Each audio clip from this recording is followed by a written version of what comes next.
voilà, la dernière minute d'humeur de Grégoire Courdet pour cette année 2015. Bonsoir Grégoire. Bonsoir à tous. Et juste pour commencer, voilà, c'était un petit hommage à la journée mondiale de l'orgasme qui était hier. J'avais envie de le marquer. Voilà. Écoutez, on salue tous les orgasmes qui nous écoutent. Rapport à une chronique passée sur ces fameuses journées. Je trouve ça génial qu'il y ait une journée mondiale de l'orgasme. Voilà, avec des... Bon, bref. Pour revenir à des choses... J'ai appris quelque chose dans les bureaux. T'as appris quelque chose sur l'orgasme ? Oui, on m'a dit qu'un éternuement, c'était tout comme, mais en plus faible. Ah. T'as vu ça un peu ? Vive le rhume. Tout à fait. On m'a dit ça tout à l'heure, j'étais complètement interloqué. Ah bah écoute, je le savais pas. Tout comme votre chronique qui met beaucoup de temps à arriver. Bon, on s'en fout de l'horaire, moi je fous tout le monde en retard, puis je vais parler longtemps comme ça avant de la commencer. C'est ça, il y a Elisa qui te regarde avec des yeux noirs, Bon, il est temps d'y aller quand même. D'accord. Donc il paraît que cette semaine, c'est Noël. Et c'est marrant cette semaine, c'est marrant cette année de l'avoir mis au printemps, hein. Ça doit être comme le changement d'heure peut-être pour... petite musique d'ambiance, merci Guillaume. De rien. Donc ouais, c'est marrant de l'avoir mis cette année Noël au printemps, hein. Ça doit être un peu comme le changement d'heure, c'est pour économiser de l'énergie. Bon, ça fait quand même un peu bizarre, hein. Mais remarquez, c'est bien, ça fait une bonne étape avant d'arriver à l'été, hein. Bon, moi j'étais un peu dépourvu parce que j'avais pas prévu que les grandes vacances arriveraient aussi vite, hein. Rapport au temps qu'il fait, tout ça. Mais bon, c'est bien, hein. La semaine dernière, j'ai pu ressortir mon maillot de bain en préparation. Et puis bon, pour les vacances, même si elles arrivent un peu vite, on trouvera bien un petit bungalow vue sur mer en Bretagne, hein. C'est bien ça, la Bretagne, hein. Et démate les bouseux.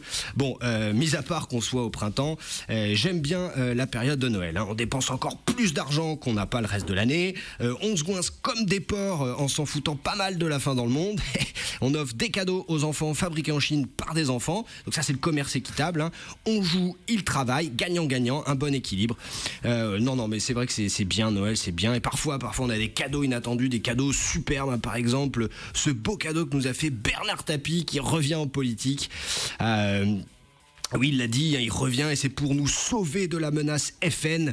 Bon, on sent bien quand même qu'il vise l'immunité parlementaire parce que ça commence à sentir un petit peu chaud pour lui. Non, tu crois ? Oui, j'ai l'impression, mais quand même, le mec il va au panache, hein, sans peur et sans reproche, le chevalier nanar, la défense de la veuve et l'orphelin et de sa gueule avant tout.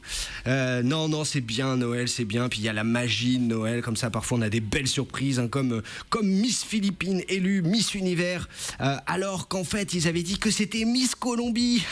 Rien qu'à le dire, on sent déjà qu'on est dans le futile, hein. Mais quand même, quelle surprise, hein. Le présentateur s'est trompé, a déclaré Miss Colombie, Miss Univers. On lui a mis la couronne, elle faisait coucou de la main. Et non, en fait, il revient, il s'excuse, il s'est trompé. Et pan, Miss Philippines à la place. Et ça fait la une des journaux quand même. La une des journaux, tout le monde en a parlé. C'est vrai que c'est important de parler de ça. Et c'est un peu, moi, ça m'a fait penser un peu à c'est l'effet Le Pen, hein, l'effet Marine Le Pen. Elle croit gagner, tous les sondages sont bons, elle se sent gagnante. Et pan, en fait, non. Et ouais, faut faire gaffe avec les élections. C'est souvent pas ce qu'on croit. À ce propos, savez-vous ce qu'est devenu Christiane Martel ? Mais je me demandais, tiens. Hein, savez-vous qui est Christiane Martel ? C'était la femme de Charles ? Là, non, aucun rapport. D'accord. Alors, aucun rapport. Vous retournez. Non, Christiane Martel, donc pour les incultes comme toi, Guillaume, en mythologie, est la dernière française à avoir gagné Miss Univers en 1953. Ah, bah oui, bien sûr. Oui. Eh bien, figurez-vous qu'aux dernières nouvelles, elle va bien, hein. Elle vit au Mexique, elle a 83 ans et 4 enfants. Bon, la santé flanche un petit peu, un rapport à l'âge, mais bon, ça va. Rassurez-vous, le climat lui fait du bien. Elle qui a grandi dans le Poitou, on s'imagine que le Mexique, hein, ça lui ouvre plein de choses. Très belle région. Quand on voit Ségolène. Oui, tu vois, ça conserve le Poitou, c'est magnifique.